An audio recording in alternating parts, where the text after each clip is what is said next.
as a teaser. I quoted from an AP news release of earlier this week about a meeting that's taking place today in the Vatican. As it said, the Pope has summoned the oil executives, as many of the international global oil executives as he can, to the Vatican to lecture them on the environment and their responsibility. This is back to the era of the medieval church, where popes could summon rulers and powers, and they were the arbiters of all that went on in the post-Roman Empire, and then moving toward what became called the Holy Roman Empire, that, as some humorous wag said, was neither holy nor Roman, but it was an attempt to perpetuate the Roman Empire with the control of a Christian church. Not too long ago, the Pope made a comment that you could pick up here if you read the news widely enough, but it was never broadly trumpeted. He made a comment at the time of the US elections and some of the things that were being said and are still being said. He said, the sooner America comes under global governance, the better for all concerned. Thank you. So don't be under any illusion. There is a grand master plan.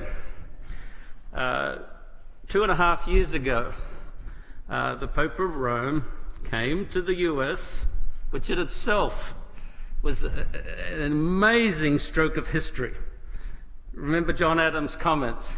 If nothing else, that reveals the deeply Protestant character and assumptions of early America, which continued clearly at least till the election of John F. Kennedy.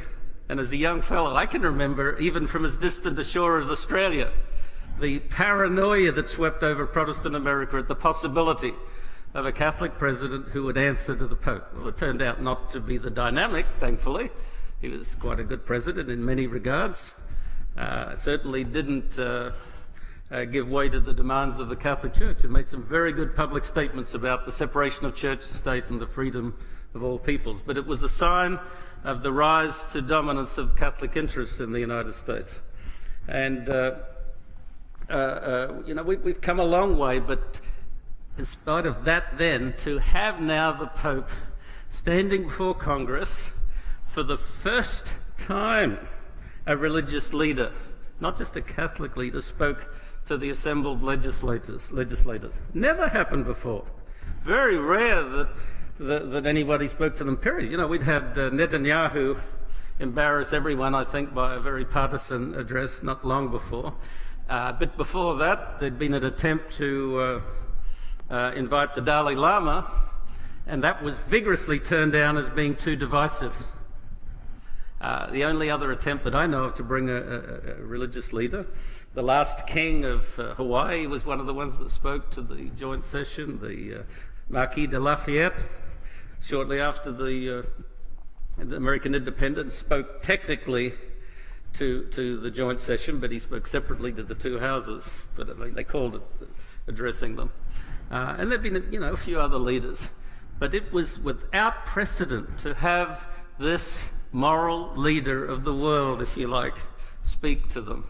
How many of you heard that speech? Not, there's one. Any other hands?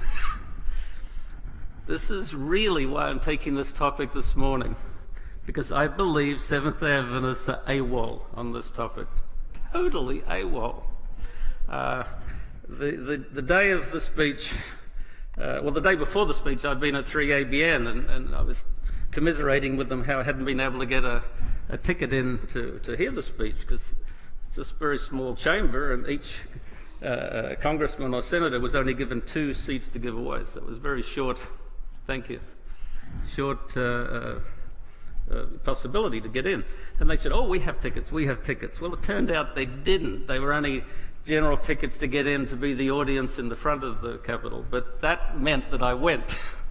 And I stood there with a crowd of about 50,000 and watched on the Videotron as the Pope spoke, and then saw him come out on the balcony. An incredible scene. And it started a chain of of actions on my behalf that I'm still following through. And I'll backtrack a bit to the speech in a minute. But I came back that afternoon quite razzed about what had happened. It was a moment of history and of church history and of prophetic development. And we had a board meeting for Liberty magazine, as we have every issue, just to go over the articles. There's been some disagreements, but they've never actually thumbs down anything that's going in Liberty, so I count it as a supportive group usually. So I made a few comments about the Pope, and immediately two of the lawyers started razzing me. Big deal, they said, big deal. He's not bringing the Sunday law. And I said, well, I never said that.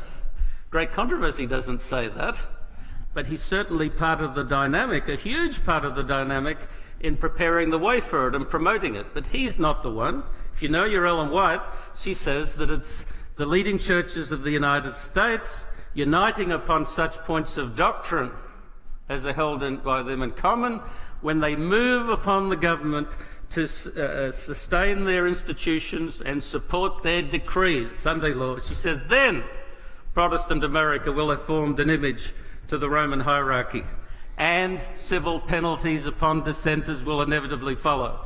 That's the procedure. In fact, more specifically, she said the day will come when people agitate to the legislators wanting a Sunday law.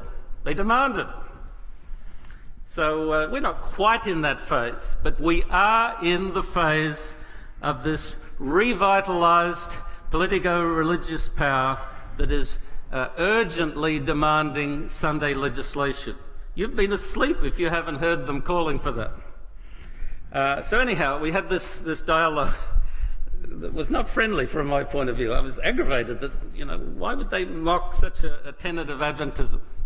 And I said, you haven't read Great Controversy, have you? No answer. So then I looked across to one of the review editors that's on our board and I said, are you guys going to feature it? They said, no plans. Anyone here read anything about it in the review? I never saw it.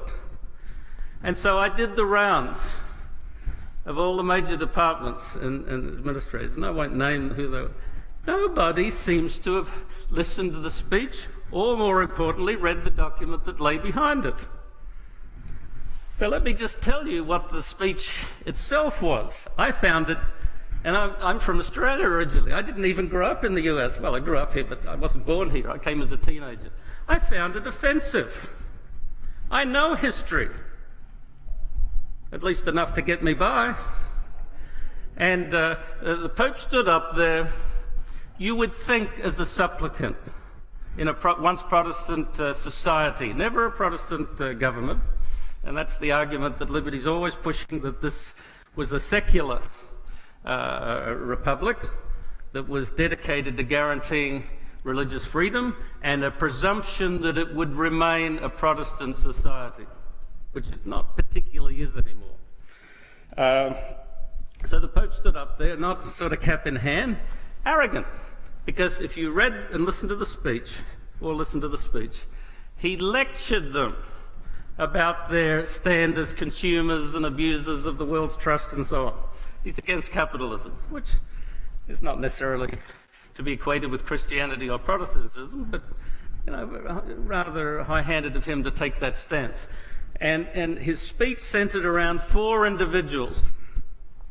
Father Merton, Catholic priest, who was distinguished by Eastern mysticism, a Catholic nun named Day, forget her, Dorothy Day, I think is the first name.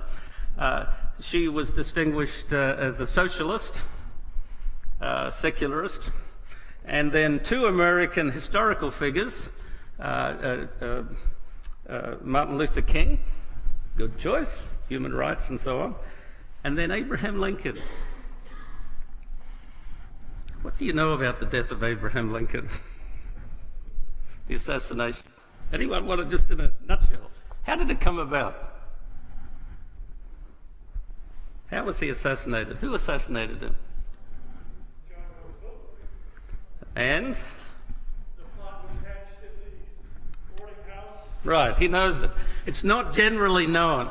Unfortunately, the few Adventists that seem to remember it have picked up most of their facts from Chick Publications and a book that did exist by Father Chinekwe, 50 Years with Rome. I'm not necessarily saying any of that's untrue, but you don't have to go there. The history on his assassination and the plot, a larger plot, is very well known. There are photographs, even, of the execution of 6 of the plotters. Mary Surratt and some of the co-plotters were hanged. So it wasn't later, it wasn't like John F. Kennedy's assassination, we're still debating who it was. It was known. It was a plot involving 11 people, all but one of them Roman Catholic, and that one in the process of being converted. It was connected to the Pope at the time, railing against the American cause, the Northern cause, trying to undercut them. And here this plot hatched in a boarding house of Mary Surratt, that involved some Jesuit priests. It was not just a plot to kill the president, to decapitate the government. And that night, the Secretary of State, Seward, was stabbed multiple times and left for dead by one of the plotters, and his son also stabbed. That same night, another plotter was supposed to kill Vice President Johnson, but it failed. That same night, another plotter was to kill General Grant, but it failed. It was a massive plot. And they rounded them up and hanged them. The only plotter who was out of town at the time was Mary Surratt's brother, also the only one who had any direct connection to the Southern cause. He was the Southern spy.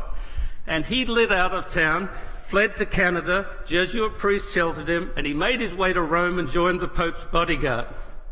I mean, that's it. And this present Pope and the present Catholic hierarchy are not responsible for that.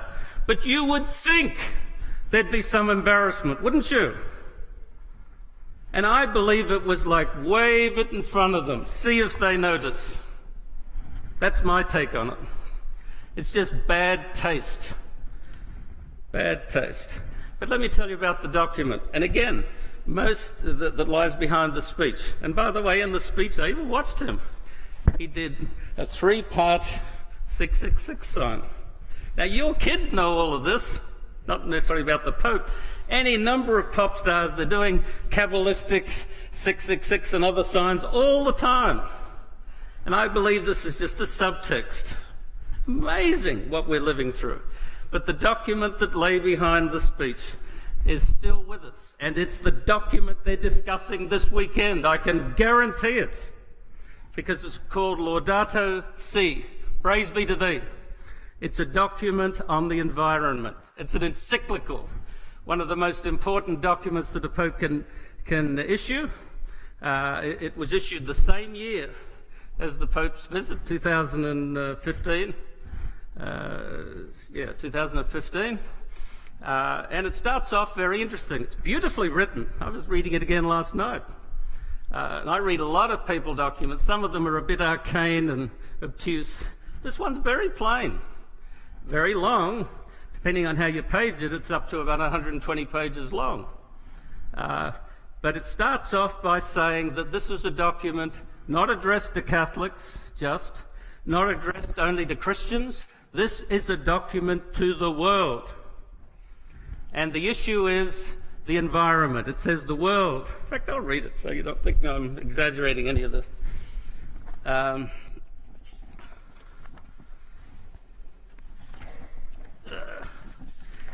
It says at the beginning here, it says, in the words, St. Francis of Assisi, and as the Pope says, this is someone close to him, he's named after this figure, reminds us that our common home is like a sister with whom we share our life, and a beautiful mother who opens her arms to embrace us.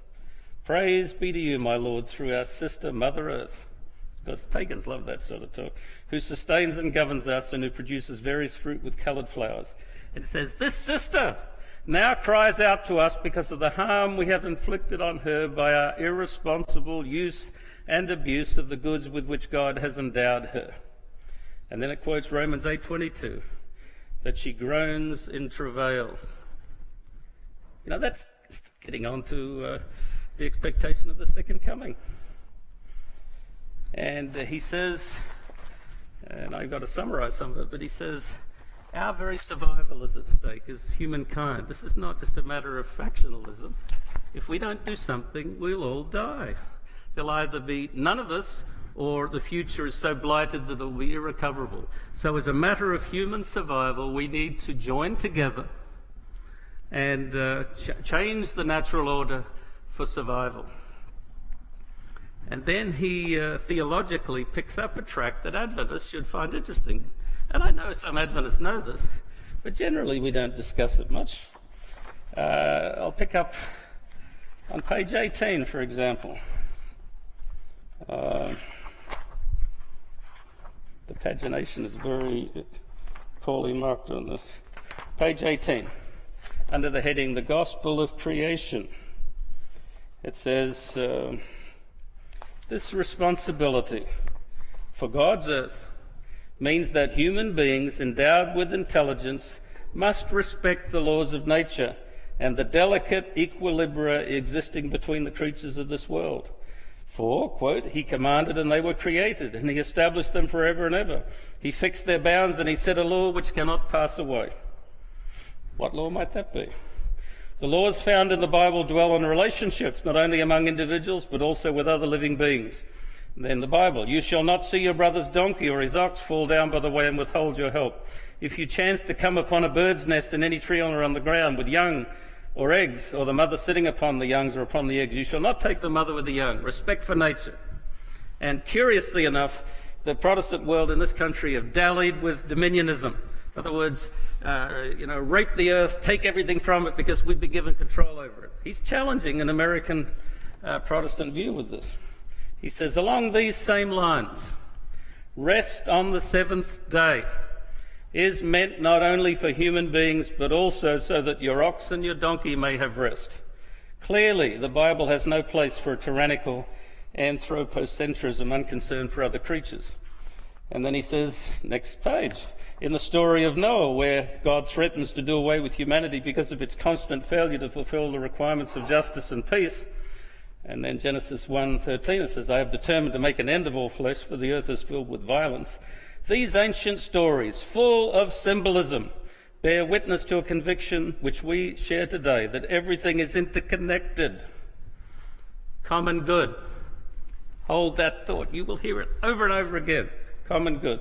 Interconnected, and that genuine care for our own lives and our relationship with nature is inseparable from fraternity, justice, and faithfulness to others. It says, nonetheless, through Noah in this wicked world, who remained innocent and just, God decided upon a path of salvation. In this way, he gave humanity the chance of a new beginning. All it takes is one good person to restore hope. The biblical tradition clearly shows that this renewal entails recovering and respecting the rhythms inscribed in nature by the hand of the Creator. Starting to make sense to you? We see this, for example, in the law of the Sabbath. On the seventh day, God rested from all his work. He commanded Israel to set aside the seventh day as a day of rest, a Sabbath. And then he has the text. And I know one document Adventists did notice was Dies Domini, the Lord's Day, in which they recounted, in my view, pretty much Samuel Bakioki's doctoral thesis. They do not challenge the seventh-day Sabbath in a doctrinal, textual sense. But as the Reformation showed, and if you read Luther's 95 Theses, and I'll talk about it later today, people don't understand his 95 Theses. Yes, buried there is righteousness by faith, but all of them bear on a question of authority. And whose authority is going to determine this day? And in this document, as always, there's a segue to Sunday as fulfilling through the Eucharistic Sunday the requirements, biblical requirements for a seventh-day Sabbath. Let me go a little bit further.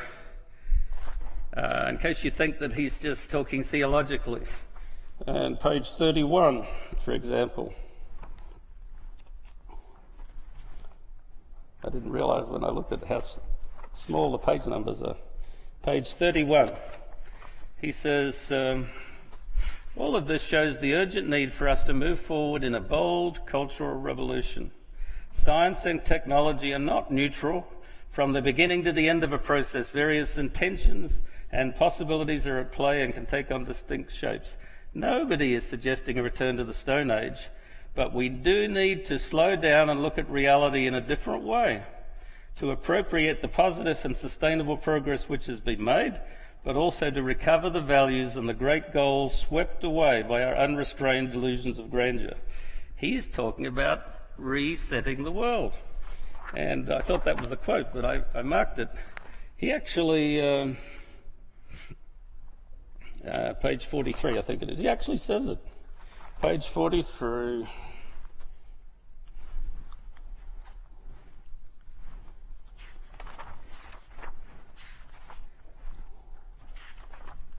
Harder to come by than I thought.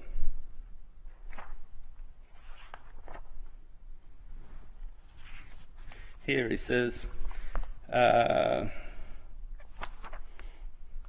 interdependence obliges us to think of one world with a common plan. A global consensus is essential for confronting the deeper problems, which cannot be resolved by unilateral actions on the part of individual countries.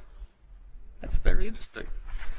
In his predecessor's equally significant document, the Unicity, sorry, that's another document, Caritas et Veritatis, Truth and Charity, which addressed all of the major problems of the world at the time of the 2008 economic collapse. Benedict said there, he said, there is a need for a global authority with the power to act and to enforce. That's his exact words. So, you know, if you're inclined to think like my good friend who sat me down when I started with Liberty, get it out of your mind. That's just denied by present facts. I mean, this is a wonderful document in total. You know, as I read it through last night, I thought if I didn't have sort of a radar up already, I would think this is fantastic. The New Republic magazine, which I don't think in any regard is religious, at most you could say, I don't know how many of you know New Republic, you know, they have a bias toward a certain Israel emphasis. But New Republic reviewed the Caritas et Veritatis document as a political document and analysed it. And they said it's a pretty good outline of how to solve the world's political and financial and moral problems. But they said the problem is you take this document, the Pope comes with it. He's the indispensable one. And that's very true. At the end of the document, and I shouldn't spend all of my time just on this one, at the end of the document, it ends by saying, and it repeats the Sabbath suggested a few more times, it ends by saying, as we journey toward that eternal Sabbath. I mean, there's an apocalyptic Sabbatarianism on this. It's quite amazing to me. Let me give you another piece of news that you might not have noticed, but to me it's huge. We talked last year, and if you read Liberty magazine, you would have read quite a bit about the Reformation. We were remembering 500 years since the Reformation, which is a bit misleading because it's Luther's Reformation. And please come later today, and I want to explain to you that the Reformation for Americans and for Adventists is not, Luther is not part of it, but it's more the larger Reformation that preceded Luther. And as far as Luther's contemporaries, we're connected more to the Swiss experiment, Calvin, John Calvin. The Puritans were Calvinists, not Lutherans. People have forgotten that, absolutely. But that aside, the largest split in Christianity is still not even close to being resolved, at least officially. And it's the great schism between the East and West. Remember Constantine, the one who brought together church and state irrevocably in Rome and laid the way for the rising power of the Bishop of Rome as a political power. Constantine deserted Rome. He set up his new capital in Constantinople, or Constantine's town, which became Byzantium, which today is Istanbul. but it was the seat of Christianity, and the Bishop of Rome was in the deserted far reaches of the city of Rome that, of course, was pillaged by not pagans, in spite of what you read in history, but Christian Goths and Visigoths and so on, who had no respect for this newfound religious political power. But the battle for primacy between the two bishops, the one of Constantinople and the one of Rome, was severe, and it resulted in the year 1054 in the two popes excommunicating each other. And that's why we have the Eastern Orthodox Church and the Roman Catholic Church. That's why in World War II, if you read your history, Pope Pius, I'm not Pius the 12th, I'm bad on numbers, I just remember Pius, or Pacelli, Cardinal Pacelli as he was, signed a concordat with the Nazis because not only did he want to help wipe out godless communism, he was very happy for the Nazis to destroy his archenemy, the Eastern Orthodox Church. And at the same time of World War II, I remember my father telling me this, and you could read about it. Horrible abuses were perpetrated in Croatia, just across the shallow Adriatic from Italy, where Catholics tried to wipe out the Eastern Orthodox. It was an intentional genocide. They intended in that whole region to kill as many as 6 million Eastern Orthodox. Huge thing. So let me read you something that took place about a week ago.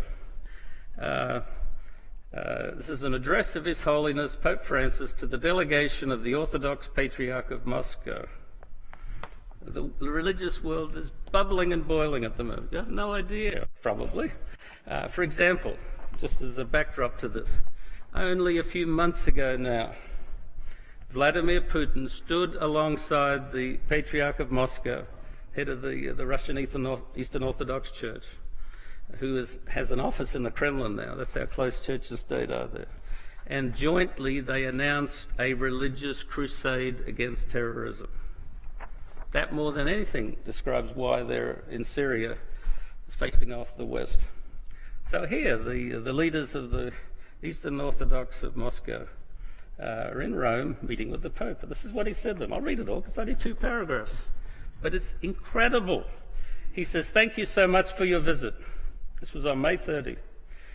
"Thank you so much for your visit, and also for this meeting, which helps us so much to live our faith in unity and in the hope to walk together.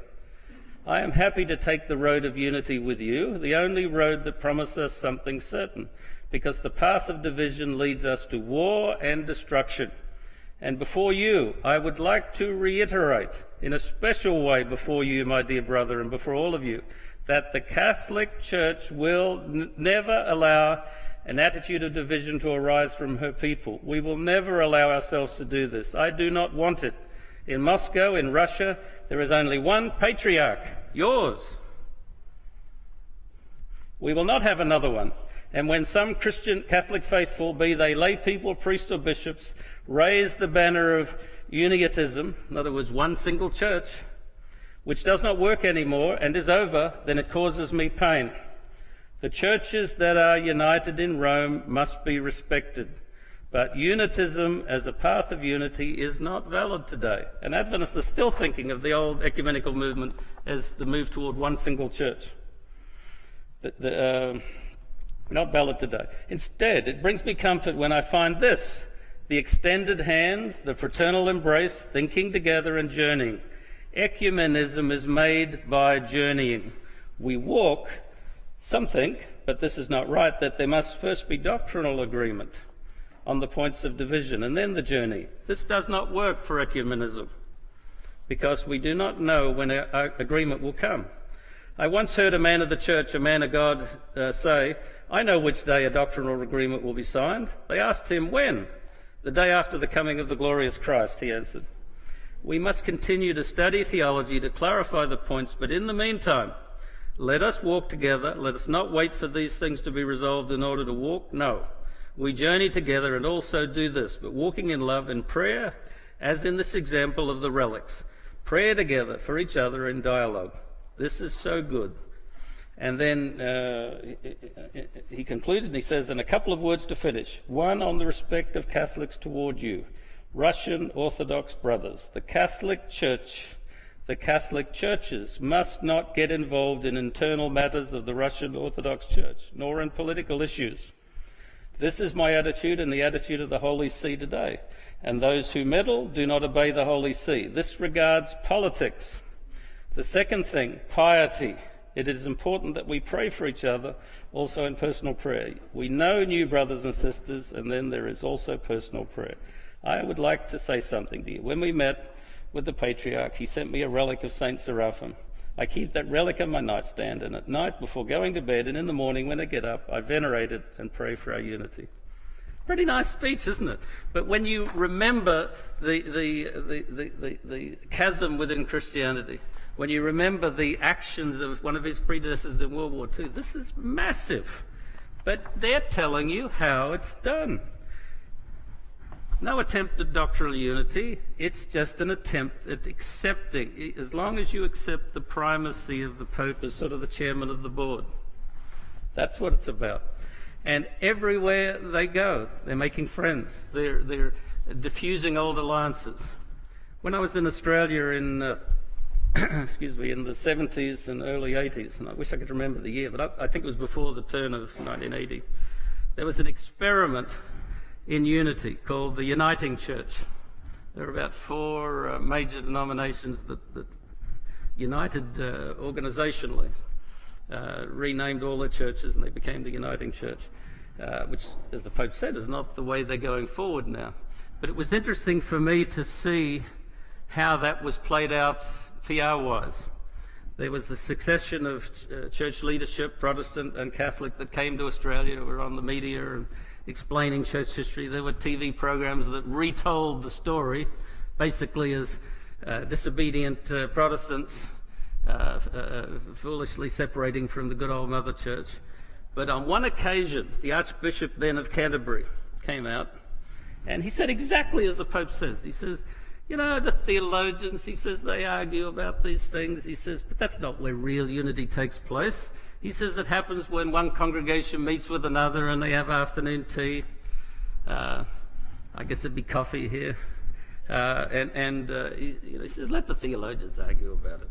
He says, join with us first. And he says, we can deal with these things later. And the reporter, to his credit, didn't leave it at that. And he said to the Archbishop, he says, but, you know, what if after unity, he says, they can't resolve these doctrinal differences? And I'll never forget it. His eyes narrowed and he says, well, he says, it's like a diseased part of the body. It must be cut off and destroyed. Exact words he used. And the subtext is there too. When the Pope stood before the legislators here in America, he warned, he says, we must reject extremists and fundamentalists of all types. Now, who are they? Who do you think are the extremists and the fundamentalists? Osama bin Laden? Probably. But I think they take it a little bit more widely. And if you read the Laudato Si, it also says there that we need to stop the obstructionists, because for the common good and our survival, and when survival's at stake, people won't brook any opposition or non-cooperation. You become an extremist and a fundamentalist. But as far as that language, again, his predecessor, Benedict, made it very plain in his first major address at Regensburg University. I don't know how many of you remember it. Probably not, but I'll give you a cue, and now you'll remember it. Remember, he gave a speech early on, and the Muslim world rioted in reaction at something he said. And again, hardly anybody seems to have read the speech, because he was not speaking about Islam. He was speaking about Christianity. He made a mistake, I think, in not realizing how sensitive Islam is. They're like little children, you know, you say they're violent, so they throw a tantrum. Sort of counterproductive argument. But what happened was he wanted to talk about violence in Christianity. So he used an example, and I have learned that everything that comes out of Rome is well thought through. Like even the day that the Pope spoke to Congress was they might as well have gotten a chicken and cut it open and studied the entrails. It was a blood moon time. It was next to the Day of Atonement. Everything had come together. And so when Benedict stood up and gave an example, I believe he was doing it for a reason.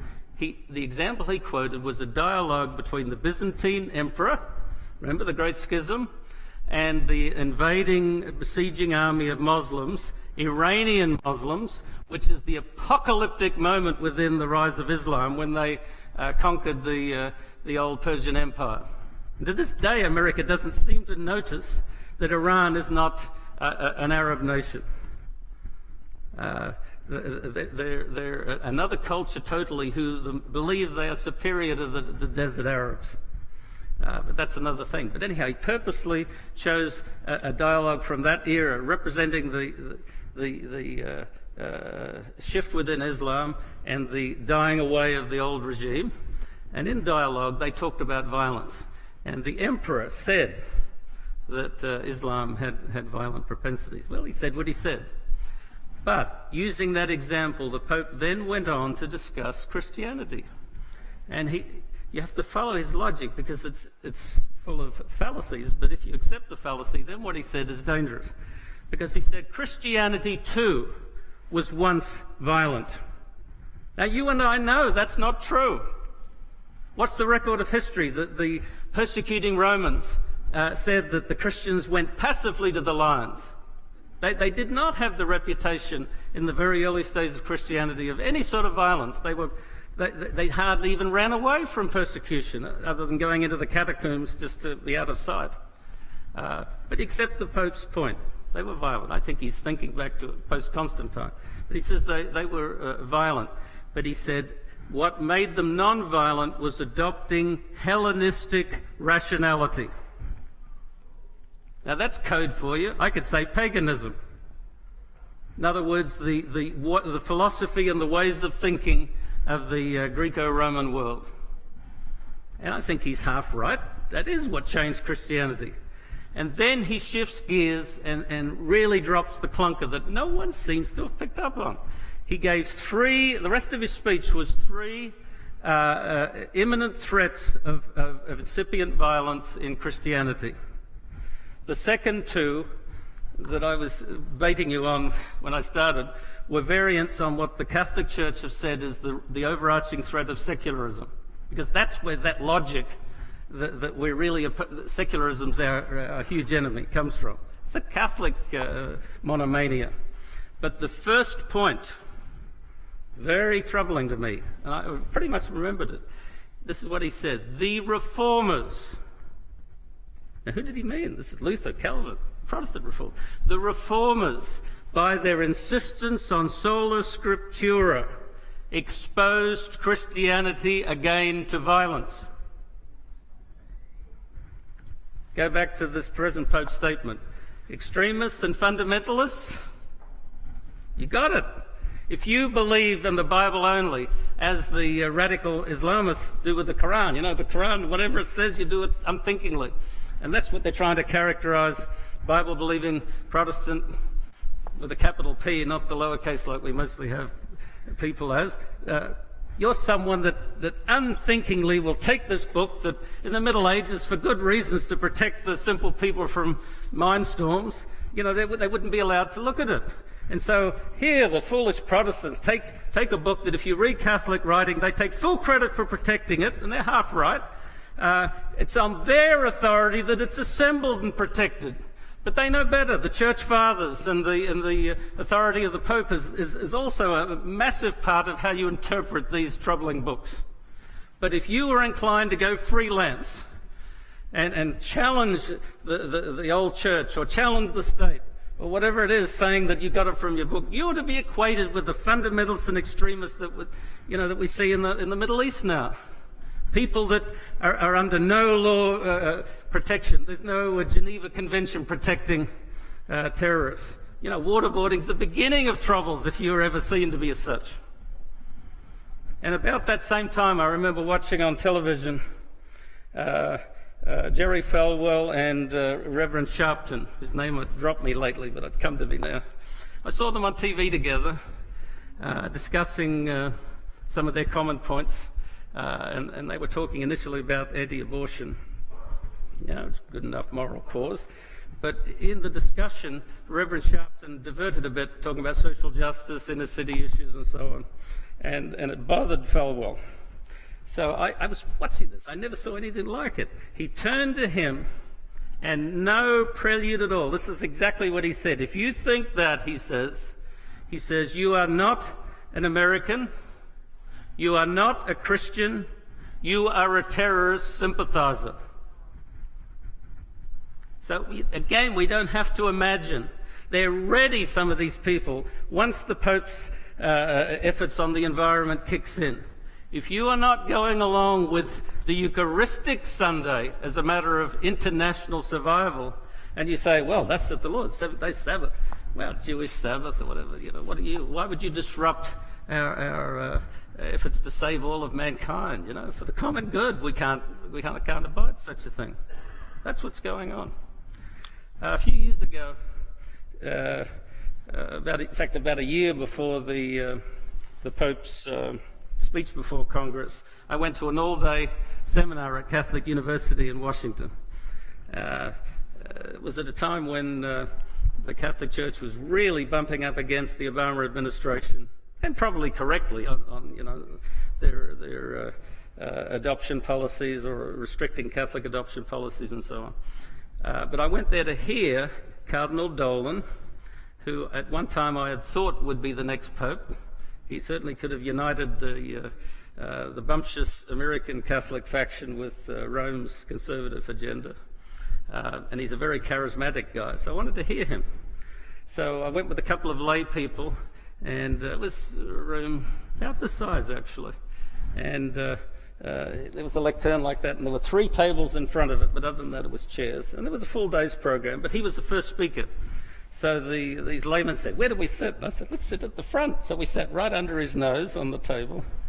And he launched off. And after he started talking, I noticed that he did something that I analyze myself too much. I know I do it sometimes, and it's very dangerous. If you think you know your topic, you can be sort of talking, and you're thinking things to yourself behind the scenes. And it's dangerous because if you finish your thought, you might not know really where you are. You know, you come back to reality and it's blank. And that happened to him. He was talking, and I could tell he was somewhere else. And then he just stopped, and he looked blankly around at everyone. They were nearly all Catholics. There were a few Lutherans and obviously a couple of Adventists, but it was advertised for Catholics, so not, you know, no guards at the door, but it was not an open meeting. I mean, it wasn't advertised as an open meeting. And he looked at everyone, and this is what he said. He says, you know, he said, there was a time when Roman Catholics would not have spoken this way about religious freedom. He said, we once held that error has no rights. That's the Council of Trent view, you know, that, which has never been repudiated officially. But it was like a bombshell on the audience. I could tell they were stricken. What's he talking about? And then that was the end of it. He tailed off his other talk and popped down off the stage and sat down next to me, all happy, got it off his chest. And so I quickly told him about Liberty Magazine and invited him to our church to come and have a protocol lunch, and he accepted. It was a very interesting story, but he's not coming because there's people that are so embarrassed. They're more afraid, I'm not sure if they're more afraid of the conservatives backbiting at them or what the Catholics might do. But nice to talk on your own ground, not to go to Rome, right? So anyhow, to move on from inviting him, then you know, he was happy and we talked a bit, and then they dismissed for alcohol, drinks. And it's very interesting, just before the Pope's speech, I went to another Catholic event and I talked to Archbishop Laurie of Baltimore. And I told him how I'd met Dolan and invited him, and I still wanted to connect with him. And I said how when I invited him to come to our event, he says, oh, but you won't have the right thing for me to drink. And I said, well, we'll have something appropriate. He was joking. I took it. He's just saying, I know who you are. But Cardinal Laurie says, oh, he likes his drink. So I thought that was funny. But what was interesting is after the break, they reconvened, and they had a set topic. There were three panelists. There was a Catholic Charities, a theologian, and a historian. And they each had a topic each, printed. Immediately they convened, people start calling out. What was the Cardinal talking about? What was he talking about? And so for the entire session, I think it was an hour and a half, they had to be tutored on what was really going on, and in particular on Vatican II. And I'm telling you for a reason, because that's the key to understanding the Roman Catholic Church at the moment on religious freedom and relationship to Protestants. Vatican II in the 70s was, with the hubris of the Catholic Church, ostensibly calling all the Christian world together for a council. In practice, Catholic leadership from all over the world. And for years they debated many issues, thorny issues, and in particular religious liberty. Because his view, what Dolan said, was it. They didn't, not only did they differ from you, had no right to be wrong. But out of that came a document called Dignitatis Humanae, the dignity of man, and it stated massively for Rome that human beings have the right to choose their religion and to change their religion, practice it freely, and not be subject to coercion at any point. It's very much like what the US Constitution, in fewer words and more obliquely, requires, and what the UN Declaration of Rights said.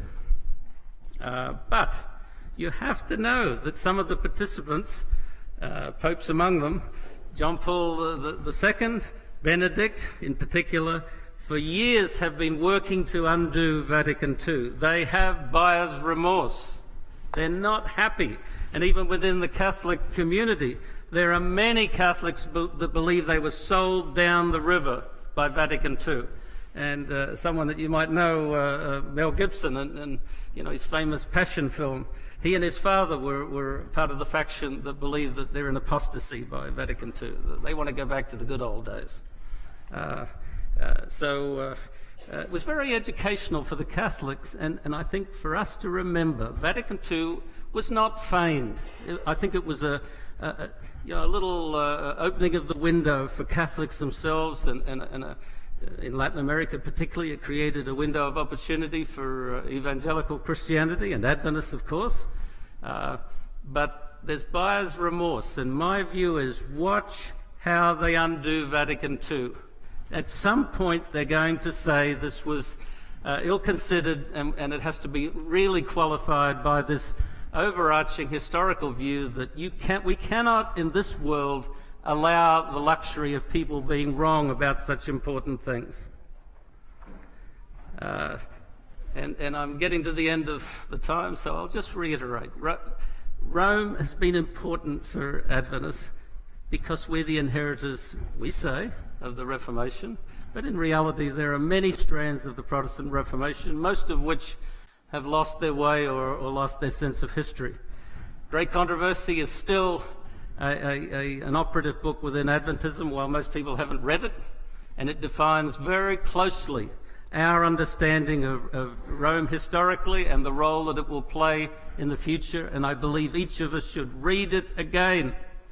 It's uncanny how much of it is coming to pass.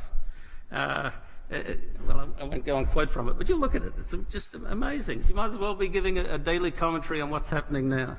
And it is true that when the crunch comes here, it will be precipitated by Protestant conversos, to use a Spanish term for the Jews that converted to at sword's point to Christianity. There'll be Protestants who have been kissing the ring in Rome for a long time and think that now, as the Pope and others say, you know, there's a rebuke upon the body of Christ not being one. But the tip-off is there. It's a oneness that's a false oneness. It ignores deep-seated doctrinal differences. It ignores deep-seated historical realities. For example, how the Eastern Orthodox Church will ever get past the fact that the Bishop of Rome paid one of the Crusades to go sack Constantinople. They used a crusade to attack their fellow Christian brothers. These are huge acts of history that have not directly been repudiated. And I'll conclude by just one other document that you know about, but you've never read it. But it was on 100 or 1,000 news headlines. A major document about 10, 15 years ago called the Memory and Reconciliation. It lay behind the ailing Pope John Paul II on his shepherd's crook going to Jerusalem as a pilgrim. And at that time, they supposedly apologized for the attack on Constantinople, for the Inquisition, for the persecution of the Jews, and on and on. But I've read the document, and it's very interesting. It says right up front, how can you ascribe guilt to the actions of former generations, after all? Open question. And then it says this, very interesting logic.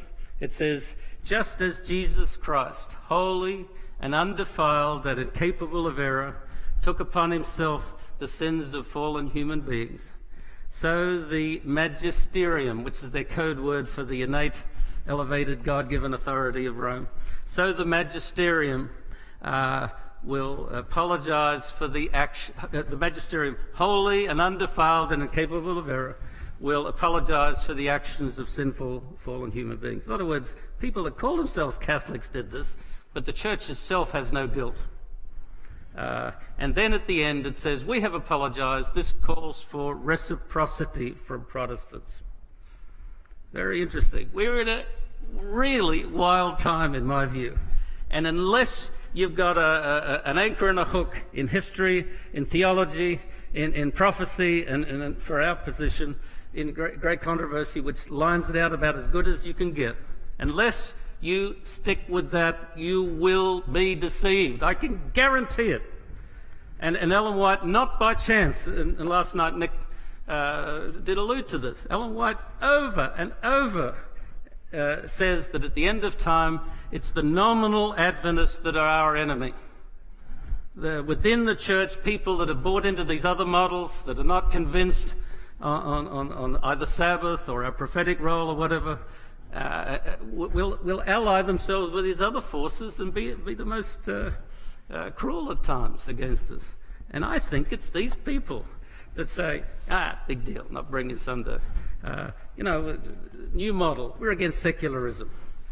These are not necessarily bad people, but they're famously misinformed people. And they should not be allowed to speak for what the Seventh-day Adventist Church once was, and with God's grace will be till the end of time. Thank you, and God bless you.